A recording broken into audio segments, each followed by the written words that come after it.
Hi, my name is Andrea Harvey. I am owner and founder of ASH Interiors and Design. We are a kitchen, bath, and interior spaces design firm based in Howard County, Maryland, and we work everywhere. So if a client wants to work with us, we will definitely make it happen. So that's our firm. I've been a kitchen and bath designer since 1999 and been on my own since 2010. I wanted a Barbie dream house. I was a Barbie girl. I wanted a Barbie dream house forever. And back in, 1986, 87, my parents, they couldn't afford it. And my dad said, you should be creative and you can make your own. And so I had cardboard boxes and I taped them together. I stacked them on top of each other, cut like elevator, cut windows. I used fabric. I used new wallpaper samples. Like I literally made this Barbie dream house. And I'm not joking. My sister is 7 years younger than me. She played with the Barbie dream house. So my dad says all the time, I'm the reason that you're a designer. So that's the childhood side of it. Otherwise, it was a total accident. I was an art and business major in school. In my head, I was going to work in New York and work for, Bergdorf. That was my dream.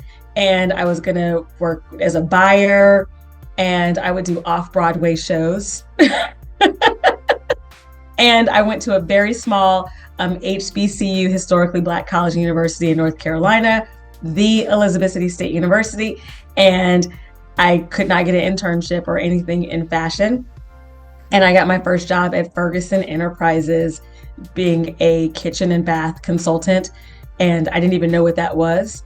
And it was like, okay, I'll just keep trying to get a job in New York. And within 2 years, it was like, oh, I really like this creative side. So it was a total accident.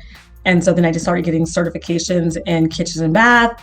And it just was like a natural flow of the interior design side of it. But I tell people all the time, I am a kitchen and bath designer that depending on the client and depending on the space, I'll do your interiors as well.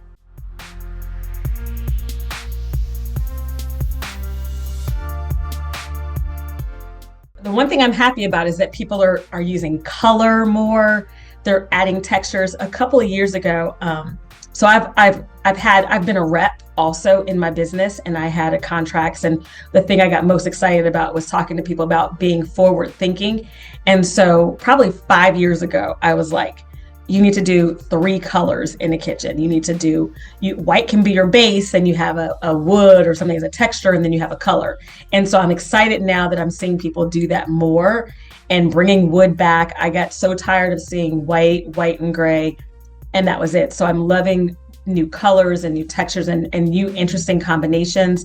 I am not an innovative person at all in regards to like technology, but I do like technology in kitchens. So I love the integration in appliances. I tell people I cook what I like.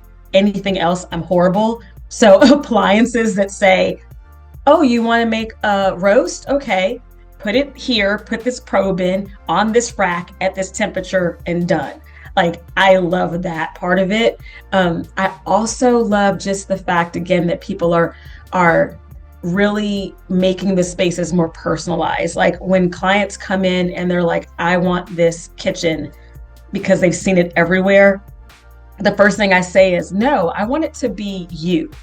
Like, show me your favorite things in your home. Show me. And I understand there's a time and place for that. Like, if someone's getting their house ready to go on the market, or if it's something they need to be more neutral, then okay. But I'm like, if you're going to be in that space for 5 years, I'm like, if you want to have pink cabinets and have, you can do it.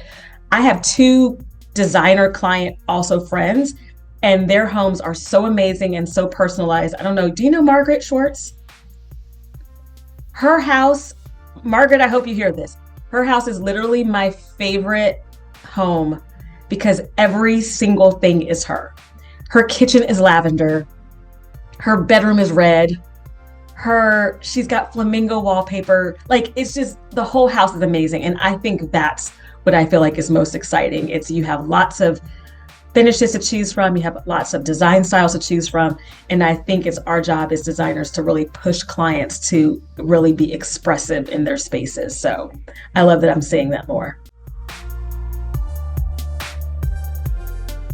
In 1999, a lot of us were still hand rendering.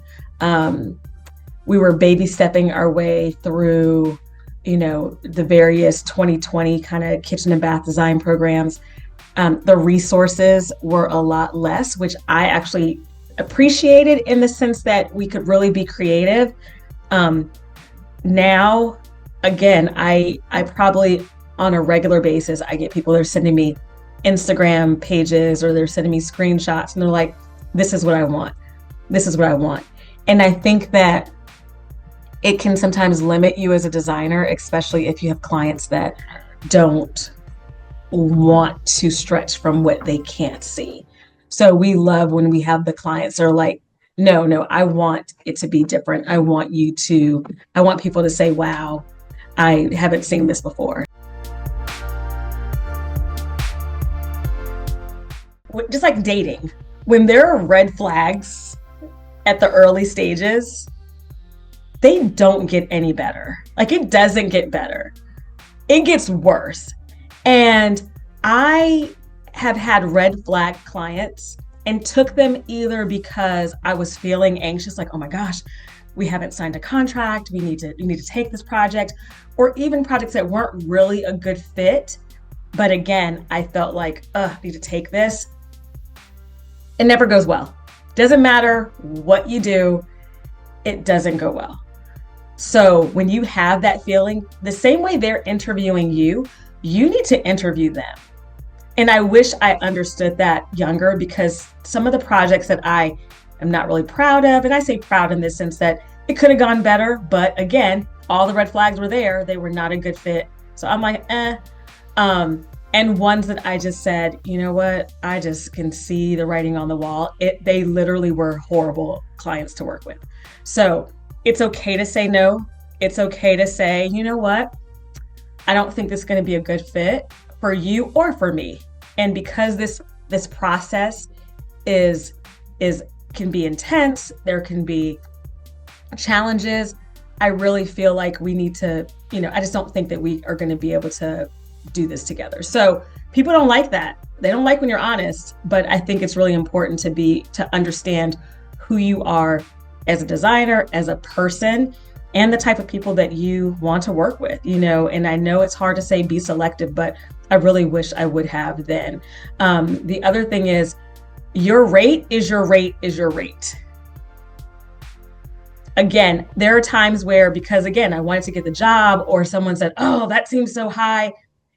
If you bring your price down, their expectations don't drop. So you still do all the things, you probably do more than all the things. And then you're frustrated, you don't make any money, and it becomes a constant.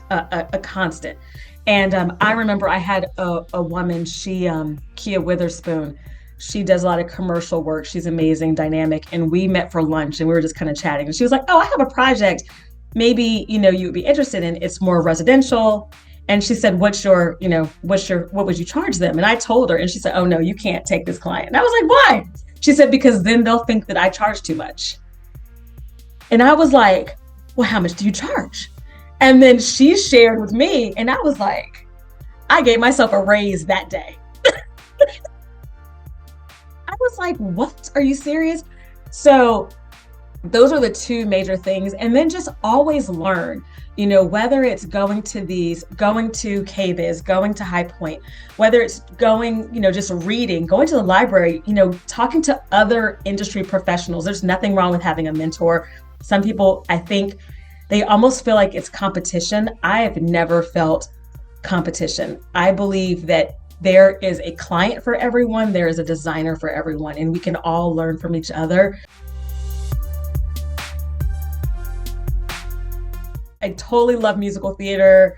I love musical theater. If I could do a local show, if I could do off Broadway, I would definitely like Little Shop of Horrors, Grease, and Best Little Whorehouse in Texas. Like those three would be my, I know every single word.